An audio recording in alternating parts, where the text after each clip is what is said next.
बार की बात है, गौतम बुद्ध वन में तपस्या करने के लिए जा रहे होते हैं। तभी वो देखते हैं कि 3 लोग बुद्ध की तरफ दौड़ते हुए आ रहे हैं। वो तीनों व्यक्ति बुद्ध के पास आते हैं और बुद्ध से कहते हैं, क्या तुमने यहाँ से किसी स्त्री को जाते हुए देखा है? गौतम बुद्ध कहते हैं, नहीं। लेकिन गौतम बुद्ध कहते हैं, तुम इतना परेशान क्यों हो, क्या हुआ? तब वो तीनों व्यक्ति कहते हैं, वो महिला डायन है, वो हमारा सारा धन लेकर भाग गई। गौतम बुद्ध कहते हैं, वो अकारण ही तुम्हारा सारा धन लेकर भाग गई? तब वो व्यक्ति बताते हैं, नहीं नहीं, हम उसे अमोद प्रमोद के लिए लाए थे और वो हमें ही बहुत सारी मदिरा पिलाकर बेहोश कर गई और हमारा सारा धन लेकर भाग गई। गौतम बुद्ध कहते हैं, अच्छा है, उसने तुम्हारा कुछ बोझ हल्का कर दिया। ये सुन उन तीनों में से एक व्यक्ति बहुत क्रोधित हो जाता है और गौतम बुद्ध से कहता है, तुम हमारा उपहास उड़ा रहे हो, तुम जानते भी हो कितना धन जितना तुमने कभी नहीं देखा है। वो व्यक्ति नहीं जानता था कि गौतम बुद्ध बनने से पहले राजा के पुत्र थे और उनके पास पैसे इतने थे जिसकी कोई सीमा नहीं थी। गौतम बुद्ध उनसे कहते हैं कि वो महिला तो अभी भी तुम्हारा कीमती धन चुरा रही है।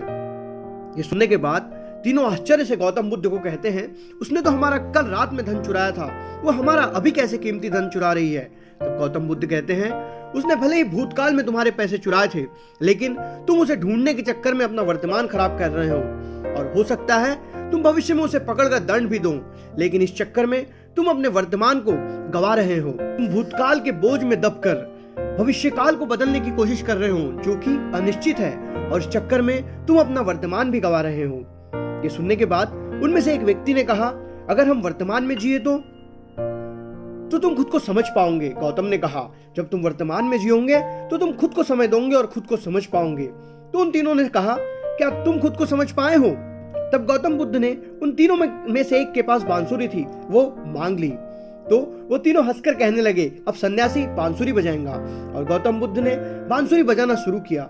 उन्होंने जैसे ही बांसुरी बजाना शुरू किया, आसपास पे बैठे पक्षी उनके आसपास मंडराने लगे और वो तीनों व्यक्ति भी गौतम बुद्ध के बांसुरी के संगीत में मंत्रमुग्ध हो गए और आंखें बंद कर बांसुरी सुनने लगे। गौतम बुद्ध ने जब बांसुरी बजाना बंद किया, तब वो तीनों व्यक्ति गौतम बुद्ध की ओर देख रहे थे और गौतम बुद्ध से मानो कुछ कहना चाहते थे। उन्होंने आज से पहले इतनी मधुर बांसुरी कभी नहीं सुनी थी। उन्होंने गौतम बुद्ध से कहा, तुम ये बांसुरी बजाना कहाँ से सीखे? तब गौतम बुद्ध ने कहा, तुम्हें भी अगर बांसुरी बजाना है तो तुम बांसुरी पे ध्यान न देकर खुद पे ध्यान दो।